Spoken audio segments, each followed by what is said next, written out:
안녕하세요. 저는 오늘 신일고 고1 수학 내신 분석 설명을 맡게 된 김승아라고 합니다. 잘 부탁드리겠습니다.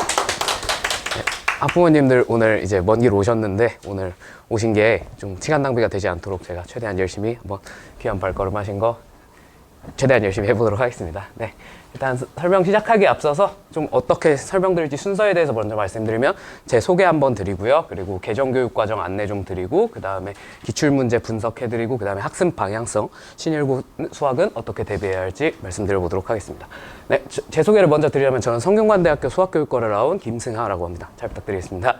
네, 전 학원에서 성덕고 전문반을 맡았었고요. 예, 그리고 현재는 성북메가스터디에서 수학 강의를 하고 있습니다. 네, 일단 중등수학이랑 고등수학 차이부터 조금 설명을 해드리면 중등수학에는 절대평가고 그 다음에 킬러 문항이 부재하는 경우가 많습니다.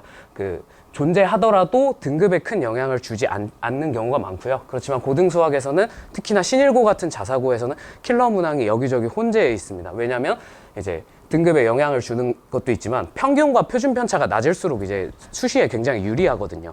실제로 이제 고등학교 입학사정관분들이 학교가 좋은 학교인지 안 좋은 학교인지 판단을 할 때 요새는 이제 블라인드로 다 가려져 있잖아요. 그런데 그럼에도 불구하고 선덕고나 뭐 아니면 특정 휘문고라던가 그런 자사고들은 굉장히 수시 결과가 좋거든요. 그 이유가 이겁니다. 그런 학교들은 시험 문제가 굉장히 어렵기 때문에 평균이랑 표준 편차가 굉장히 낮습니다. 그럼 이 수치들을 보고 입학사정관분들께서 이 학교가 좋은 학교다 안 좋은 학교다 어느 정도 판단을 내리실 수가 있거든요. 그래서 특히나 자사고 같은 경우에 시험이 굉장히 어렵게 출제되는 편입니다. 네. 일단 개정교육과정에 대해서 먼저 안내를 드리면 일단 공통 일반 그리고 진로 융합이 이렇게 있는데 융합은 사실상 이거는 사실상 거의 대부분 절대평가인데다가 별로 중요한 과목들이 아니라서 일단 공통부터 설명을 해드리면 공통수학 1, 2가 있습니다. 공통수학 1, 2는 원래 수학하라는 과목에서 이제 이름이 바뀌었고요. 그리고 내용 순서가 조금 바뀌었습니다. 원래 수학하에 들어있던 순열과 조합, 경우의 수 파트가 공통수학 1으로 내려왔고요. 그리고 공통수학 1 마지막 파트에 행렬이 추가가 됐습니다. 원래 2016 학년도 수능 이후로 빠졌었는데 다시 추가가 됐고요. 그 다음에 공통수학 1 그러니까 수학 상 끝부분에 있던 도형의 방정식 파트가 공통수학 2 앞부분으로 이동됐습니다. 이 외에는 내용 변화는 크게 없고요. 그리고 일반 선택, 이 부분이 이제 수능에 출제되는 과목들인데요. 대수, 미적분원, 확률과 통계입니다. 원래 현재 수 1이 이름이 대수로 바뀌었고요. 수 2가 미적분원으로 바뀌었습니다. 이 외에는 크게 내용 변화는 없기 때문에 이 정도로 하고 넘어가도록 하겠습니다. 그 다음에 진로 선택, 이 부분이 가장 많이 바뀐 부분인데요. 원래 기하, 미적분 2 이 부분이 이제 수능 선택 과목이었다가 이 부분이 이제 개정이 되면서 아예 삭제가 됐습니다. 심화수학이라는 이름으로 5교시 끝나고 나서 수능을 보내 만에 수능 과목에 포함이 되네 만에 했는데 그게 안 되는 걸로 확정이 났고요. 2월쯤에.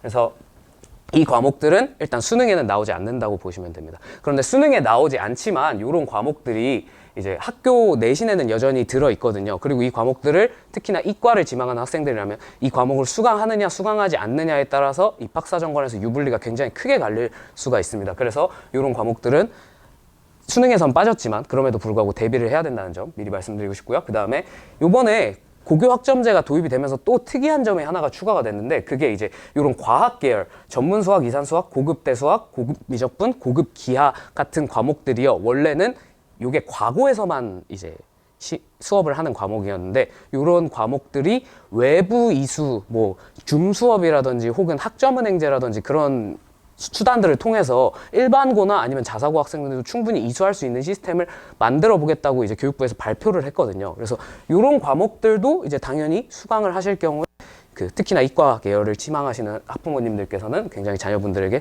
수시에서 유리한 강점으로 작용을 할 수가 있을 것 같다는 말씀을 드리고 싶습니다. 그다음에 융합 선택은요, 그냥 이거는 학교에서 사실상 걸어놓고 수능 공부시키는 그런 과목들이라서요. 별로 설명드릴 게 없을 것 같습니다.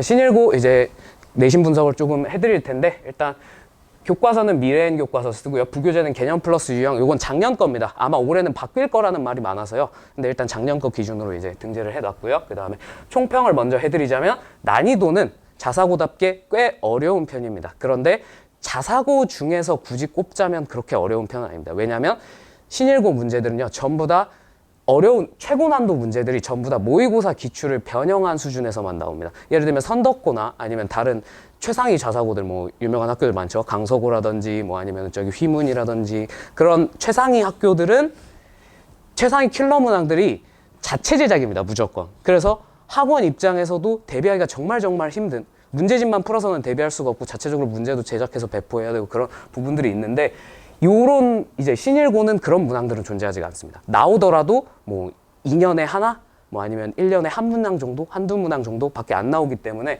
유형서랑 기본적인 문제집, 그 다음에 학교 부교재, 그 다음에 뭐 플러스 알파로 약간 어려운 고쟁이 같은 문제집 정도만 풀어줘도 충분히 대비가 가능하다는 점 말씀드리고 싶고요. 네. 그리고 이렇게 보시면 아시겠지만 2차 함수까지가 대부분 중간고사 범위입니다. 3년 동안. 그 전체적인 난이도는 상에 해당합니다. 네. 그래서 문제 몇 가지만 좀 훑어보고 넘어가겠습니다. 지금 시간 관계상 신일고는 이제 자세한 해설을 해드리고 싶지만 그러기엔 시간이 부족해서요. 몇 가지 유사한 문항들만 이제 조금 뽑아봤습니다. 요거는 이제 11번 문항인데요. 요 11번 문항, 요 문항과 조금 달라 보이실 수 있는데 사실 요구하는 바가 정확하게 일치합니다. 이 친구도 2차 방정식의 켤레근의 성질을 쓰면 굉장히 간단하게 풀리는 문제인데 요 문제도 거의 동일합니다. 보시면 아시겠지만 모의고사에서 17번으로 4점짜리로 기출됐던 문제고요. 자, 요 문항도 이제 꼭지점의 위치를 정확히 판단하지 못하는 상황에서 과연 최대 최소를 어떻게 구할 수 있을 것인가 모의고사에 기출됐었습니다. 네.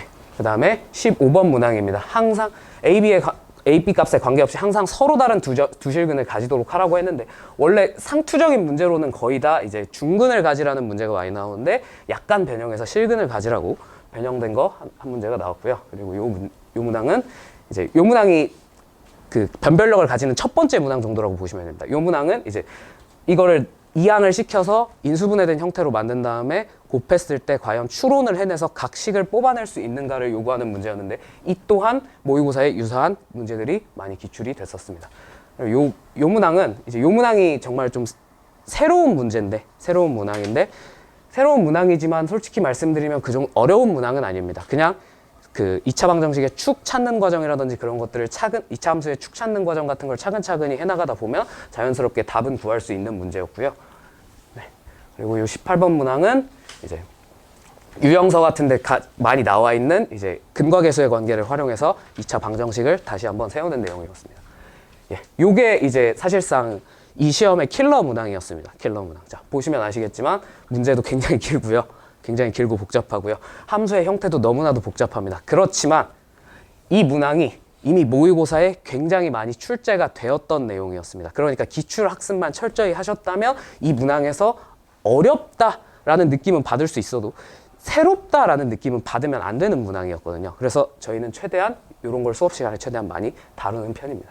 예. 이 문항도 동일합니다. 방금 본 거와 함수의 구조가 거의 동일하기 때문에, 그리고 이게 이미 기출된 사례들이 있는 문항이기 때문에, 물론 이 문항이 훨씬 어렵습니다. 이 문항이 훨씬 어렵긴 하지만 좀 더 쉬운 버전으로 이제 이렇게 변형해서 내신 시간 안에 풀 수 있게끔 해서 냈다고 보시면 될 것 같습니다. 예.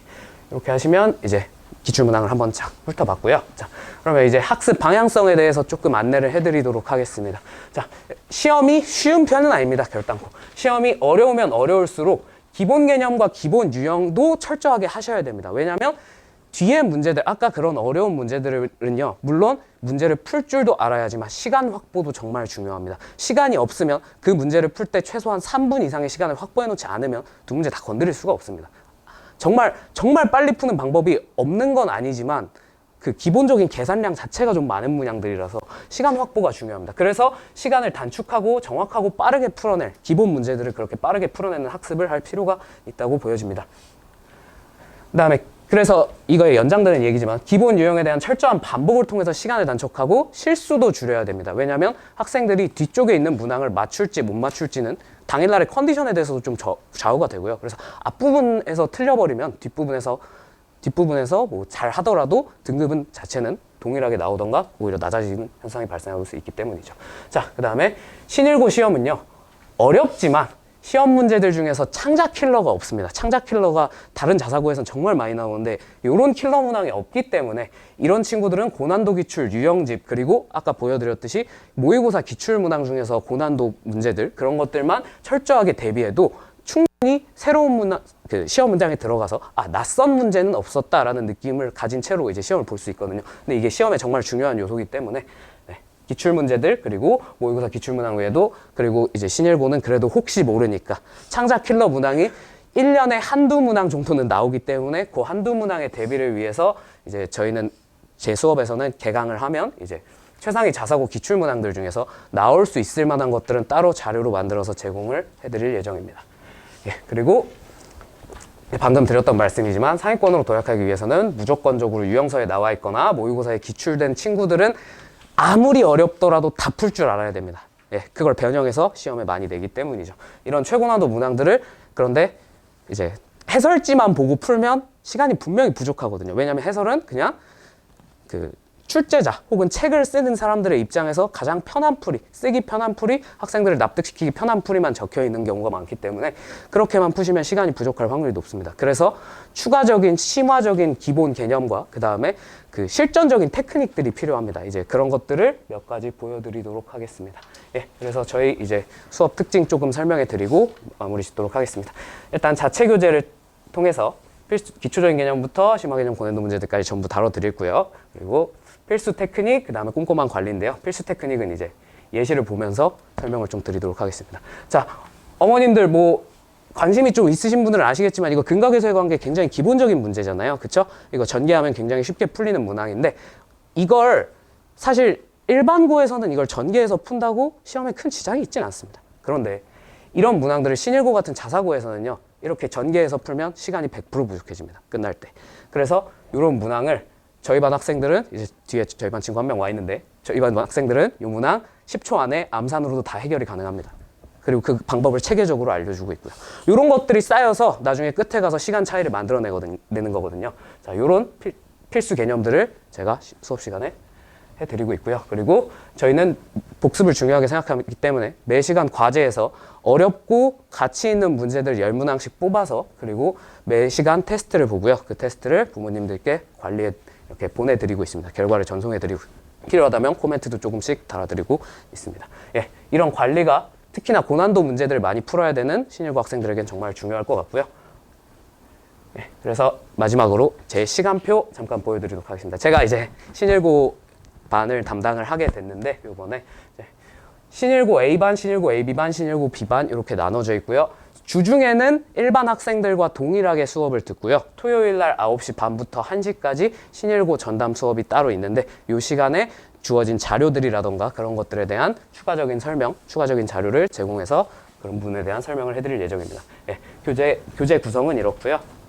승리하는 공통수학 1은 이제 자체 교재고 그 다음에 문제집은 A반은 내신고쟁이, B반, 그 다음에 B반은 마플 시너지를 사용할 예정입니다. 요거는 이제 혹시나 토요일 날 도저히 시간이 안 되시는 분들이 있을 수도 있으니까 그 시간이 안 되시면 그냥 일반반에 들어와서 들으셔도 뭐 크게 무리는 없을 것 같아서 일반반 시간표도 여기다 적어놨습니다. 그리고 마지막으로 하나만 더 죄송합니다. 좀 길어지네요.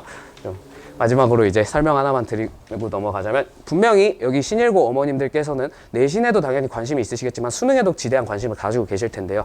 수능에 관심이 있다가 하시더라도 정시 대비를 하시더라도 공통수학 1을 요새 수능 기조가 놓치면 안 됩니다. 지금 이 문항이 2024학년도 6월 평가원 모의고사 미적분 28번입니다. 미적분 28번이고요. 이게 이 당시 모의고사 미적분 선택 영역에서 가장 어려운 난이도 높은 문제였습니다. 자, 보기만 해도 되게 복잡하게 생겼죠? 자, 근데 요 문항이요. 미적분 내용만 가지고 쭉 계산으로 풀면 못 푸는 건 아닙니다. 그런데요, 그렇게 풀면 거짓말 안 하고 거의 5분 이상 계산에만 몰두를 해야 됩니다. 당연히 계산이 길어지면 계산 실수를 할 수밖에 없겠죠. 그런 문제였는데 이게 공통수학 1 내용을, 심화 내용을 조금만 끌고 오면 이 문제가 1분 안에 풀리는 아주 간단한 문제로 변해버립니다. 뭐 이거에 대한 자세한 설명은 지금은 해드릴 수가 없는데 그래서 수능 대비를 하고 싶으시더라도 공통수학 1 심화는 지금 절대로 놓치면 안 된다는 그런 말씀 마지막으로 드리면서 오늘 여기까지 하고 마무리하도록 하겠습니다. 저는 성북메가스터디 수학 담당하고 있는 김승하라고 하고요. 개인적으로 궁금하신 점이 있으시면 여기 제 번호랑 이메일 나와 있으니까 개인적으로 연락해 주시면 감사하겠습니다. 감사합니다.